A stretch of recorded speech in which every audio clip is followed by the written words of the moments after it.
Good morning. I'm Sarah, the Real Simple Mama. We're here right outside Jurasschic Park, and I wanted to tell you guys the dramatic saga and the exciting conclusion of adding the latest batch of new hens to Jurasschic Park, because it's been a wild ride. So stick around. This isn't going to be a particularly educational video, but I'm going to show you what the plan was and what ended up happening and how it's going now.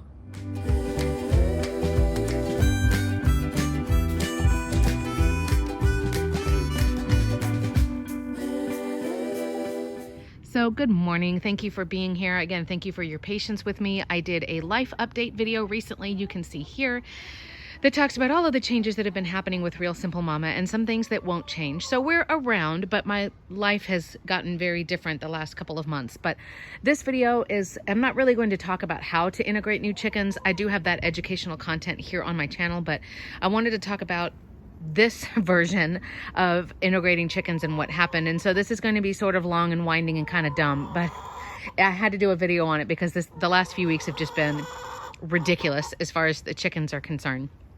So long story short, too late. I had been debating, right now it's the beginning of November and I'm here in South Texas. Shh, hey, quit complaining. I had started a new full-time job, and so I had started debating on, do I want to continue to get more chickens because this job is taking up a lot of time. I have two young kids. Basically our day-to-day lives and our routine had changed a lot, and I would never want to get more chickens and then neglect them. And we'll talk more about that in a minute, because that's what had happened with these girls that I got. So after doing some soul searching and talking with my family, we decided, no, I mean, we do want to keep doing more chickens and keeping chickens instead of just, we'll keep the existing flock and take care of them, and when they pass away, then we'll just get rid of all the chicken stuff. So I had been talking to somebody in the South Texas area about getting her 4 hens. She was going to be getting rid of her flock, and so I had been talking with her for a couple of weeks on, this is the day that I can come, blah, blah, blah. I was getting everything ready. And then, like I said in the other update video, Minerva, one of my Java hens who has been dealing with, she had been having sour crop problems, and then it turned into pendulous crop, which there is no cure. She'd been dealing with that since June or July, and she actually passed away this past week. So as sad as it sounds, the timing worked out pretty well. So now I have 5 existing hens that are my black and white girls that you see right there. I had 5 existing, and then I was going to be getting 4 new ones.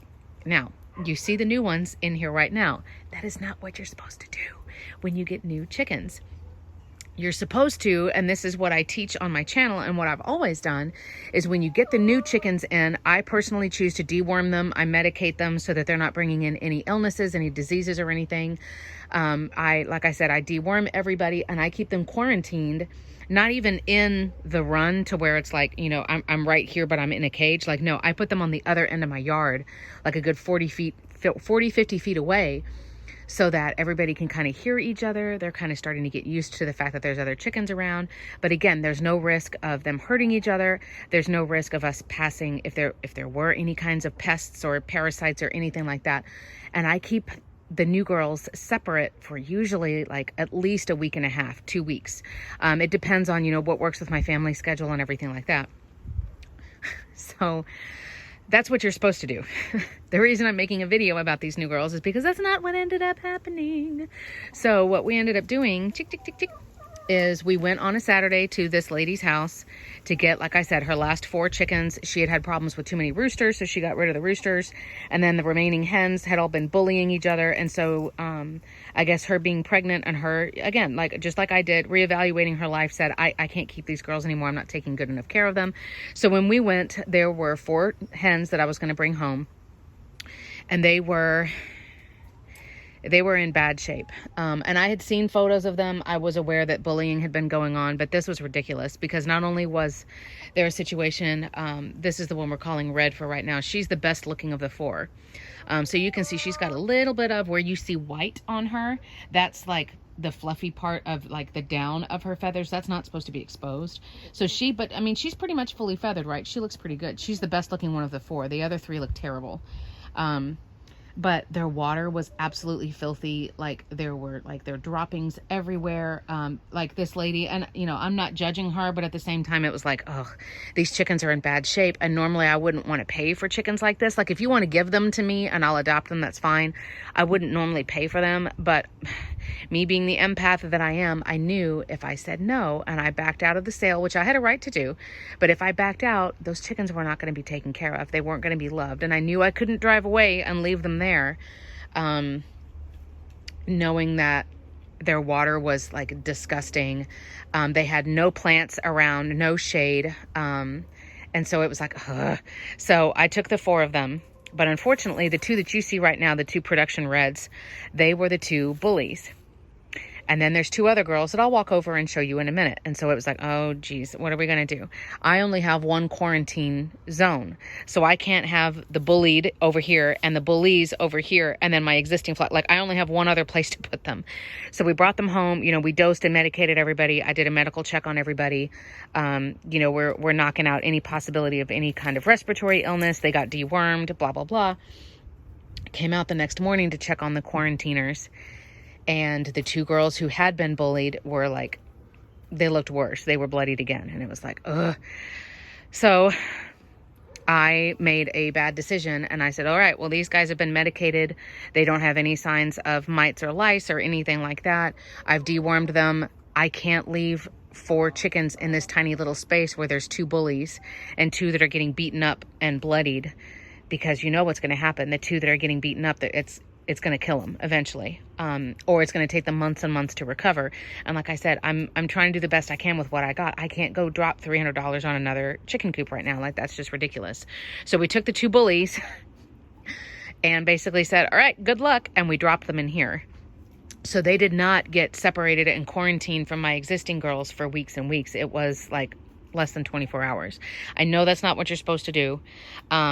But as you can see, everything is going really well. Now, of course, there's a little part of me that's like, oh God, like I hope they're not bringing any kind of illness that like I hadn't fully prevented. You know, they're not fully treated yet against whatever. Just so you know, I use Ivermax as my dewormer. All of my chickens are dewormed twice a year just to be preventative. I feel like that's the standard to keep worms away, but not doing the antibiotics so often that we create like super resistant parasites. So everybody's been dewormed. And I'll do the second round of treatment. You have to do it twice. I'll do the second one on time. And then everybody's got Denagard in their water, which you can use for respiratory illnesses. There is a dosage that you can do preventatively. Like my chickens aren't sick right now. I'm just, you know, the seasons are changing, or I have new chickens and I want to make sure nobody's bringing in any germs. So everybody's on the preventative dose in their water. So, and we're doing other things to boost their immune system, like Greek yogurt. We're going to be doing apple cider vinegar in the water after we clean out the Denagard tomorrow, et cetera, et cetera. So there's all of that. These chickens, the very first night that they were here, they all made it up to roost together. So I have 7 in this run right now. And then 2 more are over being quarantined. So these are 2 production reds. They're about 1.5 years old. You can see she actually looks way better than the other 2 I'm going to show you. Everybody, if they had flesh wounds or if I saw blood, they actually also got sprayed with vetericin, which is basically a diluted hydrogen peroxide that's safe for your birds. It's very cheap. By the way, I do have videos on how I deworm, on how to do a medical check on your chickens, like just all the basic things you can see on the outside of their body, and how to set up like a medical kit that's for, you know, any kind of trauma, injury, anything like that. So that's all around if you're interested. So these 7, everybody stayed on opposite sides of the run. Like it was like the beginning of West Side Story, the first day, but it's now, what is today? Tuesday. So these girls were dumped in here Sunday morning and everybody is fine. They're still kind of keeping their distance. There are multiple food and water stations just so that nobody's like, you know, we're not playing keep away with, you know, water, which we kind of need to survive.